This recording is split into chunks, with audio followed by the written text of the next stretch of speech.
Hi everyone, I'm Maria, and you won't believe the nightmare my perfect romance turned into. But let's start from the beginning. 8 months ago, my life was exactly where I wanted it. At 28, I had climbed my way up to marketing executive at Thompson and Gray in Chicago. Coming from a middle-class family in Milwaukee, I put myself through college and built my career from scratch. Fashion was my escape, and I worked hard to afford the designer pieces I loved. One Friday evening, my best friend and coworker Sarah dragged me away from a proposal I'd been staring at for hours. "Burl, you need to stop staring at that proposal and come to happy hour," she insisted. "That new wine bar downtown is calling our names." And that's where I met James Cooper. Tall, charming, and successful as a pharmaceutical sales manager, he literally bumped into me at the bar, spilling my wine. "Let me buy you another, and maybe dinner to make up for it," he said with an easy smile. One dinner turned into 8 magical months.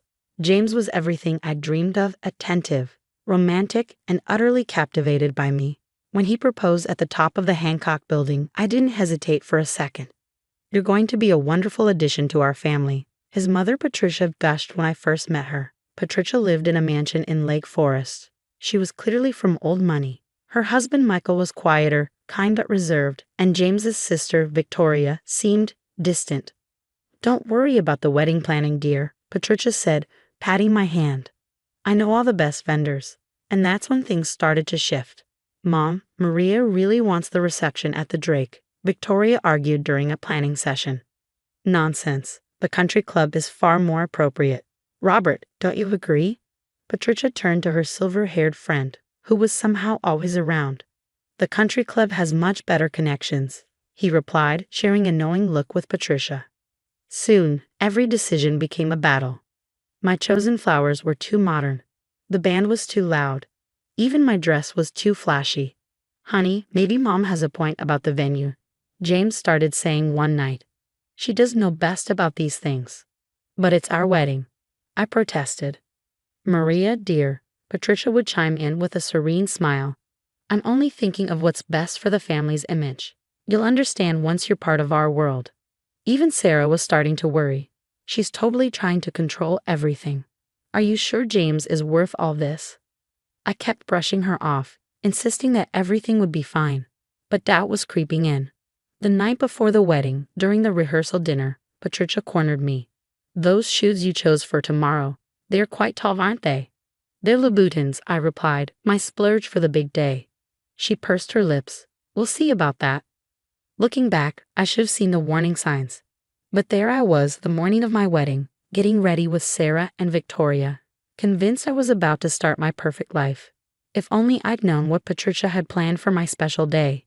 Just before the ceremony, Patricia pulled James aside, speaking loud enough for everyone to hear. "Darling, have you seen the shoes Maria is wearing? She'll tower over you in all the photos." "Mom, it's fine," James started. "It's absolutely not fine. In our family, it's tradition for the bride to appear demure. Robert, you remember how my sister-in-law caused such a scandal."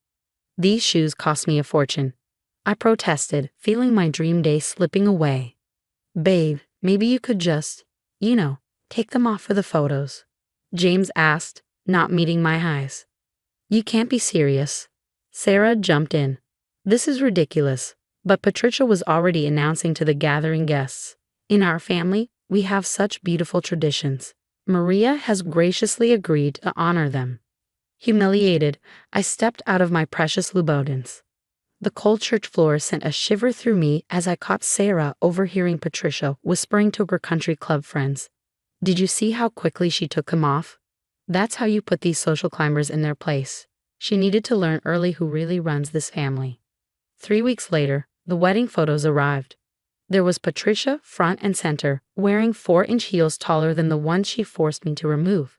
But this was only the beginning. After the honeymoon, Patricia started showing up at our condo unannounced. "Oh dear, is this what you call organized?" she'd say, running her finger along the furniture. "And that smell." Another attempt at cooking. "James likes my cooking," I defended, but she shook her head. James was raised on proper meals. Speaking of which, son, the house I mentioned near us in Lake Forest just listed. "Mom, we agreed on Lincoln Park," I protested. "Actually, babe," James interrupted, Maybe we should look at it. Being closer to family would be nice. Even our plans to start a family weren't safe from her meddling. One evening, she dropped by during dinner. Not pregnant yet. At your age? She asked, arching an eyebrow. Perhaps it's for the best. Your career keeps you so busy, but James always wanted to be a young father. That's none of your business, I snapped.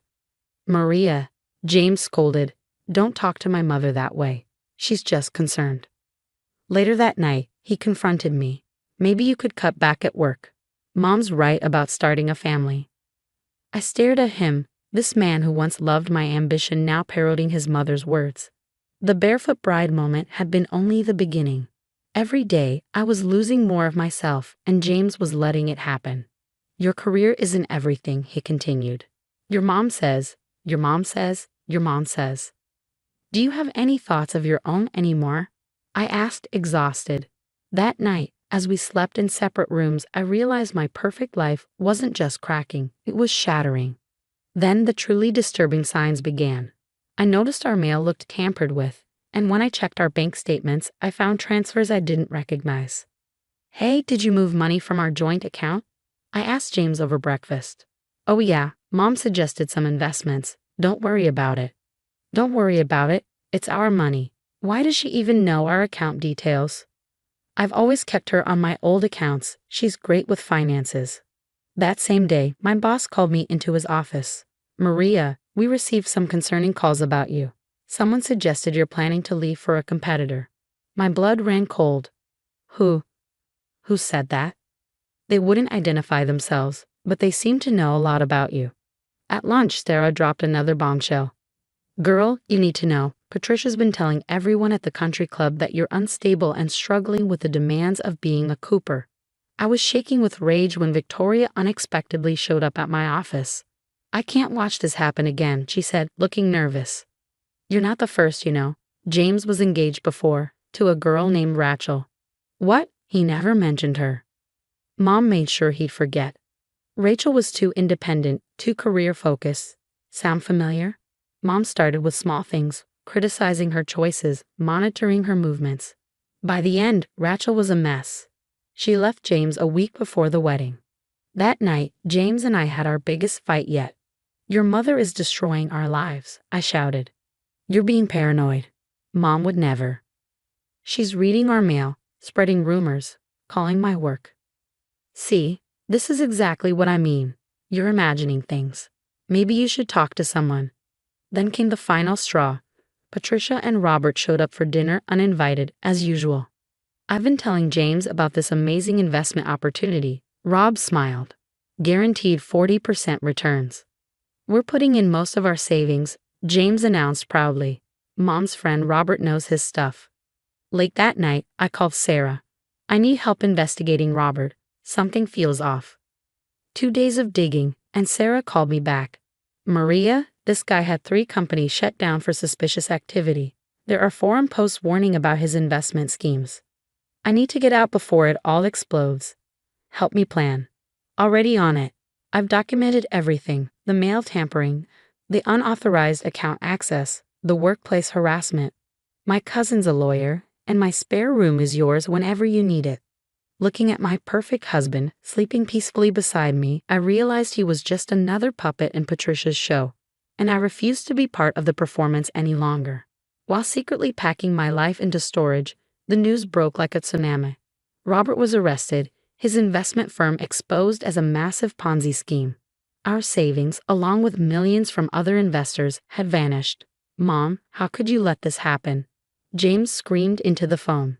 That was all our money. How was I supposed to know? Patricia wailed. I lost everything too. But the money was just the beginning. As investigators dug deeper, they uncovered Robert's connection to numerous fraudulent schemes, and Patricia's name kept popping up in the documents. Did you know she was getting kickbacks for bringing in new investors? Victoria revealed. She's been doing this for years, at the country club. The social fallout was spectacular. The same people Patricia had been spreading rumors about me to were now sharing stories of her manipulative behavior. Years of controlling schemes, destroyed relationships, and financial misconduct came to light.